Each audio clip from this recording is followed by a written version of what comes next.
presentamos un nuevo programa de Vuelta al Mundo en 3 minutos desde Castilla-La Mancha. En esta ocasión proseguimos con nuestra serie sobre la colonización sionista de Palestina. Alguien podrá preguntarse por qué insistimos en hablar del colonialismo sionista. La respuesta es sencilla. El colonialismo es el nudo de la tragedia palestina. Sin desenredarlo no hay solución posible al conflicto en Oriente Próximo. Y las potencias occidentales tienen una gran responsabilidad, no solo en la crisis actual, sino en todo el desarrollo histórico de colonización y sometimiento de Palestina.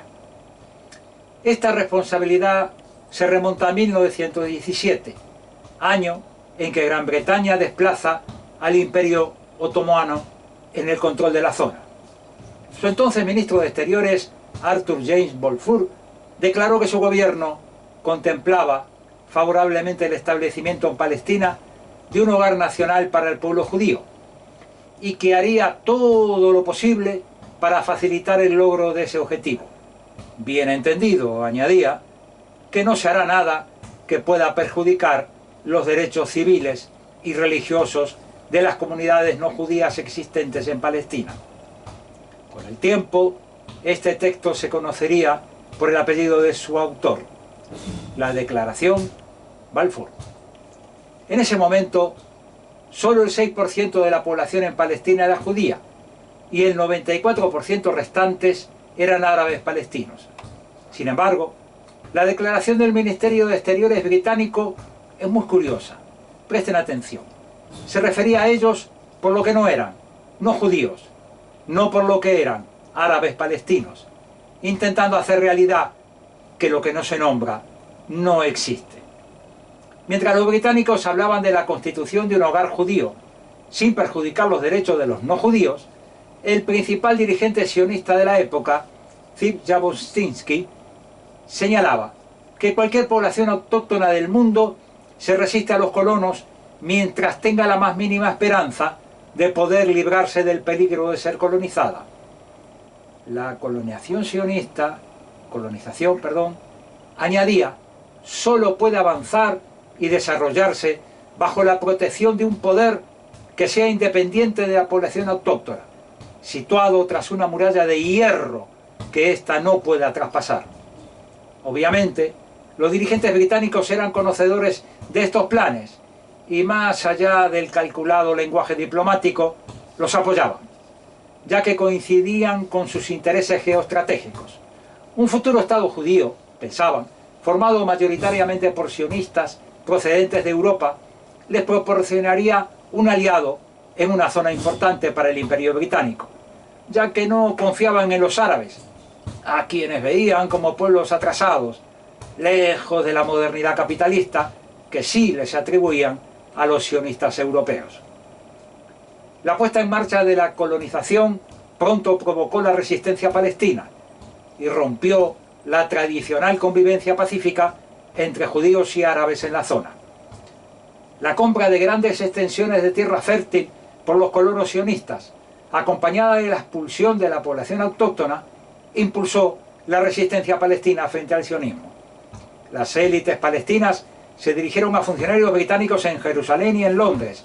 También realizaron reclamaciones a la Sociedad de las Naciones, organismo internacional que puede considerarse un antecedente de la ONU, creada por el Tratado de Versalles del 28 de junio de 1919. Mientras tanto, se sucedieron movilizaciones y huelgas de carácter popular. Todo fue en vano. La colonización sionista siguió su marcha amparada por Gran Bretaña. En 1922, la Sociedad de las Naciones promulgó su mandato para Palestina, oficializando el gobierno británico del país. Este mandato incorporó literalmente el texto de la Declaración Balfour, ampliando los compromisos que en esta figuraban. Esto determinó que en Palestina los únicos derechos nacionales que se reconocían eran los del pueblo judío, de forma claramente contradictoria con los términos referentes al resto de territorios de Oriente Próximo bajo mandato colonial, en los cuales los derechos se extendían al conjunto de la población y no a una etnia o a una religión determinada. El artículo 2 del mandato mencionaba la existencia de instituciones de autogobierno, eso sí, dejando claro que se refería únicamente al Yisab, como se denominaba en aquel momento a la población judía en Palestina. En 1936, la población palestina comienza una huelga de 6 meses de duración contra la colonización sionista que finalmente desemboca en un levantamiento armado brutalmente reprimido y que le costaría al Imperio Británico 3 largos años de lucha contra el pueblo palestino. Juicios sumarísimos, ejecuciones, voladura de las casas de los rebeldes y sus familiares, destierro de sus líderes. Alrededor del 15% de los varones adultos palestinos de la época fueron muertos, heridos o encarcelados durante los 3 años de rebelión. Finalmente, los británicos sofocaron la resistencia palestina. Vencieron, pero no convencieron. Nuevas generaciones de palestinos y palestinas continuarían la lucha por la independencia hasta nuestros días. Por eso, cuando políticos occidentales pretenden reducir el conflicto entre sionistas y palestinos a las batallas entre Israel y Hamás, podemos decir que, una vez más, mienten deliberadamente para ocultar las implicaciones imperialistas en la colonización de Palestina. No hay ejército lo suficientemente grande y fuerte para aniquilar las ansias de independencia del pueblo palestino.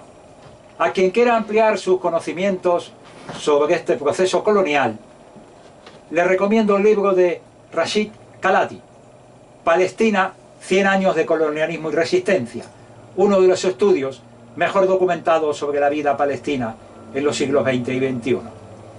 Esto ha sido todo. Gracias por tu atención. Hasta el próximo programa.